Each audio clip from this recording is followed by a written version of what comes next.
Assalamualaikum man. Walaikum assalam. Yeah. Eid Mubarak inshallah. Eid Mubarak. Tomorrow will be our Eid. Yeah. Tomorrow is our We Eid, are so so happy that you are with us. thank you so much, man. Thank you so much. Another blog ama mayam da khudol tamjige. Aini ngasi semjaduriba blog siko. Ngasi she Ramadan gi aroiba numit ne bako. The last day of Ramadan ne bako. Aina mamangi blog ta Ramadan se karino khogi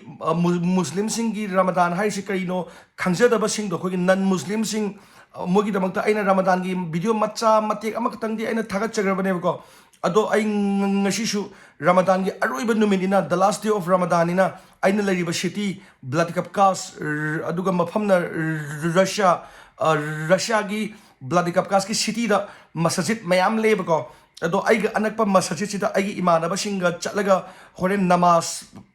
tauba khoiramba aduduga khoi namaz loiraba matungda pulap punna khoi mayam phaminarga iftar chabado adu kamai tawi haibdo ay video macham tang oina mayam ay semjarke aini ngasi semjadriba sisego aina mamang dasu haijegredana aidi community khudimang loina respect tawje haiduna ado ay gidi kamaina tawge harakanda aise Russia dagi July da laane bako yumda adum lairane ba aise aduduna aina sida aroiba Russia su oidune ba aise khogi adu su the last day of Ramadan su ore aduga Ramadan se Russia da laringegi journey da aroiba Ramadan su oibado adudugi aina su si memory oina banena aina ai imanaba Muslim macha sing yawi Islam dharma chachaba moiga pulap chatminaga ai video se mapung phanjarke ado haujik se pung taruk tare bako pung taruk makhai da ada yaugadabane yamna lapte ba aina leriba mafam sida ado mapan da ko yamna mamme numidang oi aduga ngasidi nong yamna tai asengba summer pura oidriba summer da di pung nipan mapan tara do numit tai bako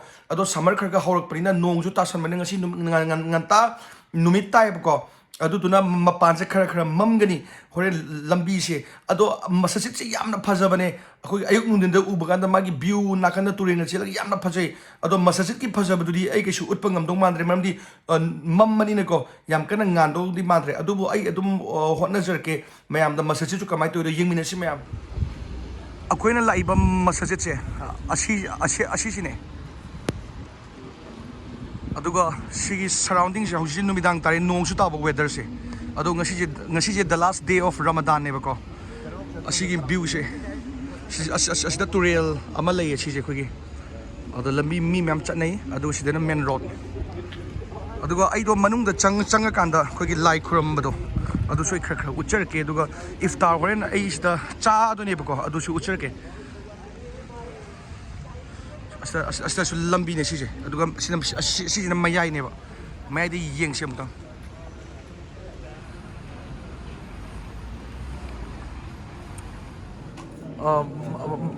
mayam aise si masjid manung ne mi mayam se pham mi se ba adagi akoi si interior design si yeng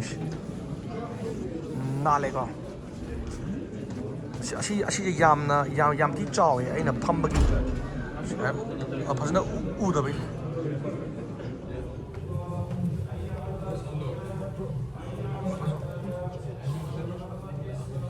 akoi se sida ko akoi se hojik namaz khoramba lore mi khara khorami pulaf aishu dum khoram thokre namaz imanama takpiraga satka do adu sida Russian ko ki sata ka na hai ko ki volunteer charity ko na charity ngam sab aina lupa ya kai hapa mag 50 rupees sorry ruble ne iftar na akoi se kumdare ne ko sida iftar ko na like khuram bado akoi na ngasai like khuram bado ko sida imana myam chame do akoi imana ba doctor Medu also here akoi sida sandal thammane ba sida mogi achapot chapam chapal sida asta okay akoi she sida iftar yawal aini ngasi koi last day Ramadan ne adugi where you will eat yeah we can sit together oh okay here come sida koi manam le sida akoi Indian kino tane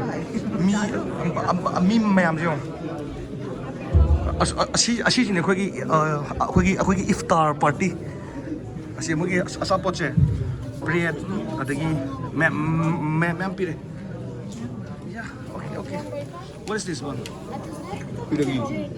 Asina ko pen cake ni. है भाई आशु To ako sida ako sida hayram mayam yung kiwi, apple, banana, orange. Tiya amigo. Sumay sa amin na ko iftars. Ay siya ako imana ba si masi asapa ahan ba chagre do. Ay siya ahan ba si charge. Kasi ngasi ako'y last day Ramadan gi aru iban numit ne ba ko aduduna aina Russia do so ji tha ani khatang sungai na adu gi chat yumda halak tu su kuidre ai si degree fang tu so duna Ramadan se Russia da si kisu thing na ro mathang chai dire aduna aina memory oi hona ba ako'y je ko amok ko gi beef ki soup amok pipireto beef ne gajar ne alu ne adu akhoi kenoga asigi chawgi type si medical doctor tambini basing na aionda paw phawir pa ai yagani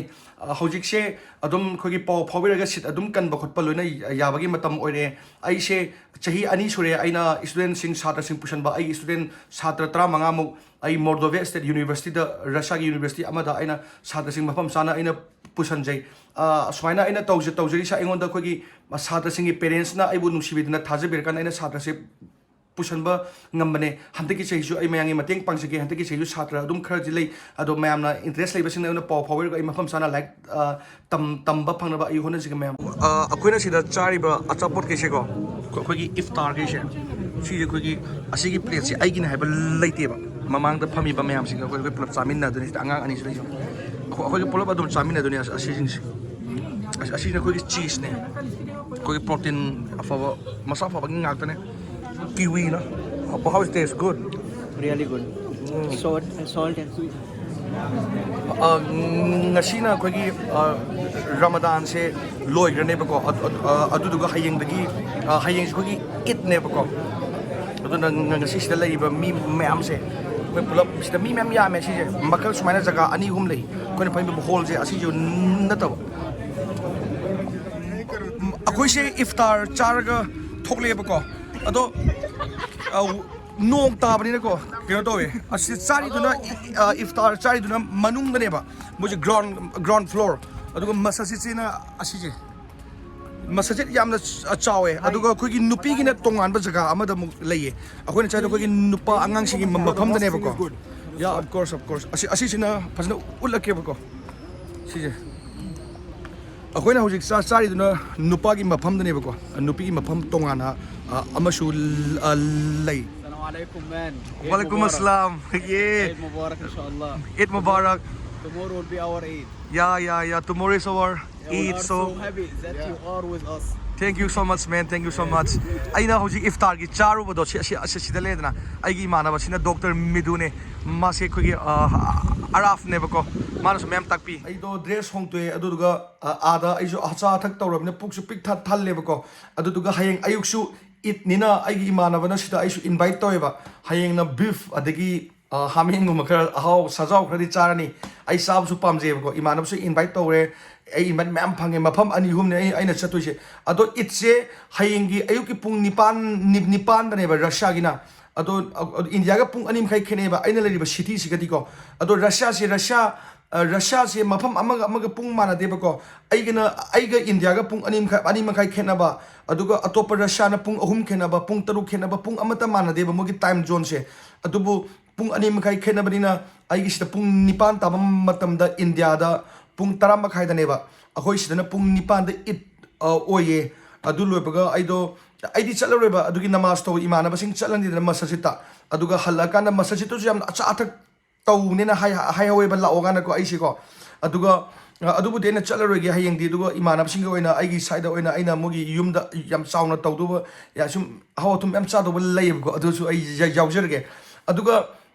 aigi video se aina loisandrikanda aina haijabado amuksu mating amtang ai ningsengjerke aina Ramadan se ai imanab sing ai aramasa adagi Muslim jati Islam dharma chatpa mi ma'am tinabani aina khara khangjabado aina mamangi video khara share tawjabane ai ngasi su amuk anoba video yengba or su ko aina mating amtang haijerke Ramadan se khogi Quran gi thane Quran harise Allah gi larik ne Allah na Prophet Muhammad sinabane aduga Prophet Muhammad harise na messenger of God ne mashe mana homo Prophet Muhammad na hingiba mioi jati Islam dharma mu chachaba hingiba mi singsida mi sikramani hingani minungsi thaujal mi mni hingbagi magun mana takpi bani insaniyat humanity se aduna Ramadan gi phajaba mayam lei aina Ramadan gi matan yam khangba hi bisu nachade